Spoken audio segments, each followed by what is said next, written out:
Yani mesleğimle ne ilgisi var konunun? Evet, ve ben bunun için yok. gerçekten avukata bile vermedim kimseyi. Uğraşmadım bile. Ama bu arada ölüm tehditleri onlar buna hani küfürler, kıyametler hiç umuruma bile takmadım. Çünkü gerçekten doğru bulmuyorum. İfade edilmesi gereken şeyler varsa mesleki.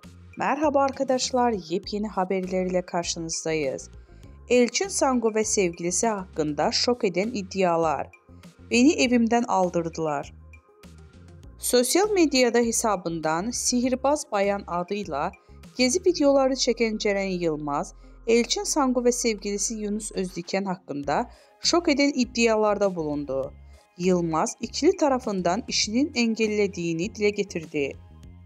24 yaşında kendi başına bir şey yapmak istiyorum diyen Ceren Yılmaz, ikili tarafından işlerinin engellediğini söyledi. Elçin Sangu ve sevgilisi Yunus Özdiken'in kendisine dava açtığını söyleyen Yılmaz, şu ifadeleri kullandı. Görüntü davasıyla ilgili bana bir kağıt geldi.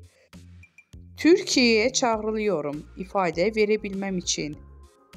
Benim bu insanların isimlerini vermemeyim için tehdit ediyorlar. İşlerime taş koyuyorlar. Elçin Sangu'nun sevgilisiyle iş yapan ve bunun Sangu'nun ününe güvendiği için yaptığını